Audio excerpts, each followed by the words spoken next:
बिस्मिल्लाहिर्रहमानिर्रहीम। दोस्तों साथियों, डॉक्टर शफी चौधरी की तरफ से प्रोग्राम माय वॉइस में आप सबको अस्सलाम वालेकुम and very good afternoon from Mecca, Saudi Arabia. जनाब, कुछ सवाल थे जिनका जवाब देना मैं समझता हूँ कि ज़रूरी है। सवाल तो बहुत आए हैं इन दिनों, ख़ासतौर पर पाकिस्तानी पॉलिटिक्स के बारे में है। पाकिस्तान की पॉलिटिक्स तो है कि बहुत चेंज हो रही है, बहुत हालात ऐसे हैं। मैं हमेशा एक बात कहता आया हूँ कि things are not good and they're going to get worse. A lot of people disagree with me and they have every right to disagree. And I am entitled to hold my views. Leaving that aside, सवाल लोग ये करते हैं कि दो कौमी नज़रिया क्या है, क्या उसको उस पर अब भी अमल हो रहा है या नहीं है। इसका मैं जवाब कई बार दे चुका हूँ। मैं इस बार ज़रा मुख्तलिफ अंदाज में देता हूँ। देखें, अब भी पाकिस्तान में बहुत से लोग ऐसे हैं जो ये समझते हैं कि पाकिस्तान जो है वो इस्लाम के लिए बनाया गया था, इस्लाम को प्रमोट करने के लिए बनाया गया था, मुसलमानों की बेहतरी के लिए बनाया गया था। बनाकर कौन गया? ब्रिटिश। दूसरे लफ्ज़ों में ये समझ रहे हैं कि जिनको हम ये कुफार कहते हैं, जिनके बारे में हर मस्जिद में हर जुमे को दुआ होती है, अल्लाह आए अल्लाह कुफार को तबाह कर। तो ये भी साथ ये भी समझते हैं कि ये जो काफिर हैं या बरतानिया वाले हैं जिन्होंने पूरी आधी दुनिया पर हुकूमत की है, वो जाते हुए पाकिस्तान बना करके ताकि मुसलमानों को तकवीत पहुँचे, मुसलमानों को बेहतरी हो और इस्लाम का बोलबाला हो। इससे बड़ी भी कोई इम्काना बात है? बहरहाल लोगों का व्यू है, मैं क्या कह सकता हूँ। थोड़ा सा मुझे पीछे जाना पड़ेगा। ये देखिए, आजकल गद्दारी गद्दारी का लफ्ज़ चलता है पाकिस्तान में, तो खैर हर दूसरा आदमी तीसरे को गद्दार कहता है। कोई पता नहीं कि क्या वजह है कि गद्दारों की लिस्ट भी बढ़ती जा रही है और जो मिसिंग लोग हैं उनकी लिस्ट भी बढ़ती जा रही है। ठीक है। अच्छा, अब तो खैर आर्मी पर भी काफ़ी तनकीद हो रही है। मैं आर्मी को फिलहाल छेड़ना नहीं चाहता, लेकिन ये कहना चाहता हूँ कि 1757 यानी 1757 में प्लासी की जंग होती है, जिसमें ब्रिटिश के पास सिर्फ 500 अंग्रेज थे और दूसरी तरफ सिराजुद्दौला थे, नवाब सिराजुद्दौला, उनके पास 1,00,000 फौज थी। उनका जो वजीर दिफा था मीर जाफर, वो ब्रिटिश के साथ मिला हुआ था। जो 500 फौज का मैंने कहा है वो अंग्रेज थे, लेकिन उसके साथ उनके पास हिंदुस्तानी बहुत से, उसमें हिंदू भी थे, सिख भी थे, मुसलमान भी थे, मुख्तलिफ लोग थे। यानी जो जिसको कहते हैं ना कि मर्सनरीज उस वक्त भी अवेलेबल हुआ करते थे। तो जंग का नतीजा क्या हुआ? ठीक है, तो आप ये कहेंगे जी गद्दारी हो गया, वो हो गया, लेकिन जंग दिखने वाली कहते हैं कि जंग जो है ना ब्रिटिश जीत के थे। ठीक है। और मीर जाफर का नाम मशहूर नाम कहते हैं कि उसने गद्दारी की थी, क्यों की थी इस पर बहस नहीं करते। फिर दूसरा नाम यह आता है कि टीपू सुल्तान के साथ जब अंग्रेज़ों की जंग हुई, ये 1799 में होती है मैसूर में। अच्छा, सरनगपट्टम जो उसका कैपिटल था वहाँ पर आखिरी जंग होती है और अगेन अंग्रेज़ जीत जाते हैं। उनके साथ जो है उनके साथ बहुत से मददगार थे जो हिंदुस्तानी थे, उन्होंने टीपू के खिलाफ उन्होंने मदद की अंग्रेज़ों की। और फिर ये भी है कि जो उस वक़्त उनके वज़ीर थे मीर सादक, इत्तेफ़ाक से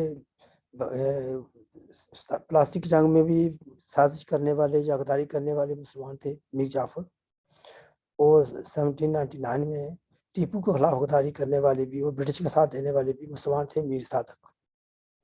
और इसी तरीके से एक मीर कहते हैं सादक और मीर पाकिस्तान को भी तोहफ़े के तौर पर मिला है।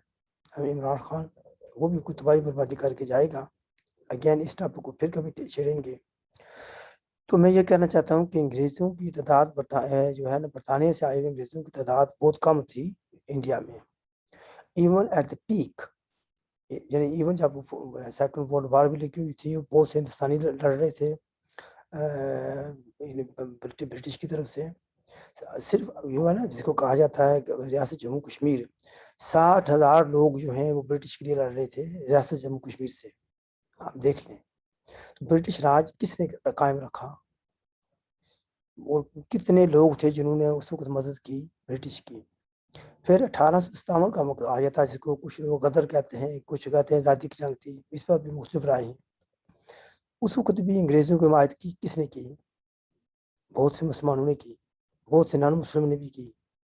कुछ मुसलमान और नॉन मुस्लिम अंग्रेज़ों के खिलाफ लड़ रहे थे, कुछ मुसलमान और गैर मुस्लिम जो हैं वो अंग्रेज़ों की मदद कर रहे थे।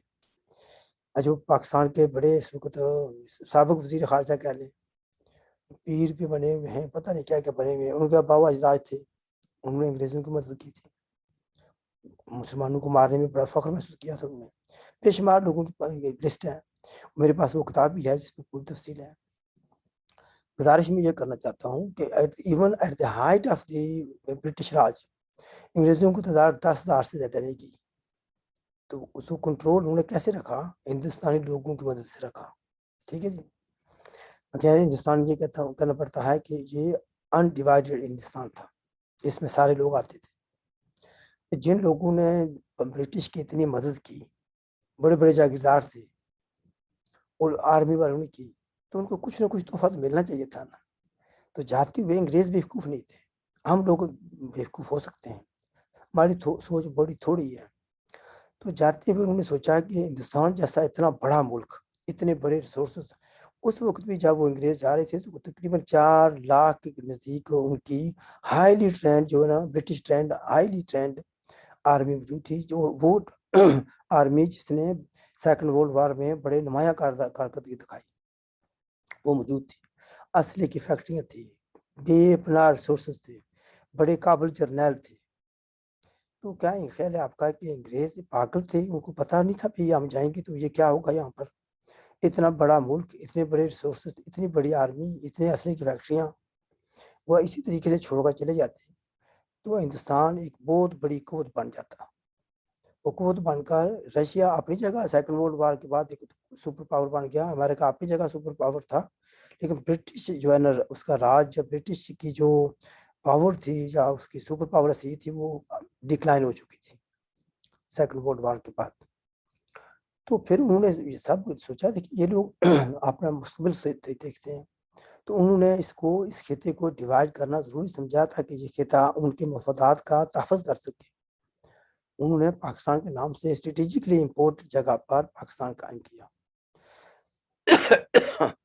जिस तरीके से आजकल की एस्टेब्लिशमेंट ने पाकिस्तान की एस्टेब्लिशमेंट ने लोगों को पुश करके धक्का देकर इमरान खान की पार्टी में जॉइन कराया और 3 साल 7 महीने और 24 दिन उन्होंने हुकूमत कराई इमरान खान से पाकिस्तान की सत्यानाश करा दी, ठीक है। इसी तरीके से उस वक्त की एस्टेब्लिशमेंट ने लोगों को धक्का लगाकर पुश करके मुस्लिम लीग में जॉइन कराया, क्योंकि मुस्लिम लीग से उन्होंने कुछ फ़ायदे उठाने थे, कोई काम लेना था और उन्होंने लिया। वो नफ़रतें उन्होंने फैलाई, पहले सारा हिंदुस्तान एक था, कई मज़हब थे, कितने रंग और नस्ल थे, लोग रह रहे थे। लेकिन फिर वो ऐसा आ गया जी नहीं भई हम तो मुसलमान और हिंदू एक साथ नहीं रह सकते। नफ़रतें इतनी उजागर कर दी गई कि एक दूसरे को देखने के कभी नहीं, लोग ऐसे रवादार नहीं थे। कत्ल व गारत हो गई, फ़सादात हो गए, आग लगा दी गई उसी हिंदुस्तान में जहाँ पर लोग अमन से रह रहे थे। तो British wanted to make sure कि जब वो जाएँ तो यहाँ ये खता गवर्न करने के काबिल ना रह जाए। वो नफ़रत की आग उस वक़्त की लगी हुई अभी तक जारी है। फिर जानबूझकर उन्होंने मसला कश्मीर पैदा किया और दोनों मुल्क अभी तक मसला कश्मीर के लिए लड़ रहे हैं। तनाज़े की बड़ी वजह वो भी है। 2 कौमी नज़रिया बहुत पहले ख़त्म हो चुका है, उसके वैसे भी कोई ख़ास हैसियत नहीं थी। अब 2 कौमी नज़रिए को मज़बूत करने की जो जंग है, वो कश्मीर की वादी में लड़ी जा रही है, कश्मीरियों के खून से लड़ी जा रही है। कश्मीरियों के खून से लिखी जा रही है। जो लोग ये कहते हैं कि कश्मीर को आज़ाद कराने की जंग लड़ी जा रही है, गलत कह रहे हैं। ये तहफ़्फ़ुज़ टू नेशन थ्योरी के तहफ़्फ़ुज़ के लिए जंग लड़ी जा रही है। मैं इसी पर ख़त्म करता हूँ, मुझे तबीयत इतनी ठीक नहीं है। मैं इस बात को दोबारा आगे चलाऊँगा, सिर्फ़ इतना कहना चाहूँगा कि 2 कौमी नज़रिया ज़बरदस्ती हमारे अलग से उतारा जा रहा है और उसकी आज़ादी की, उसके तहफ़्फ़ुज़ की जंग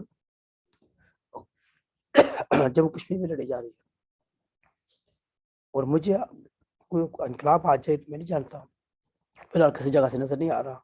मुझे दूर-दूर तक کوئی I can't see light at the end of the tunnel. I leave it at that. میری طرف سے خدا حافظ. Look after yourself.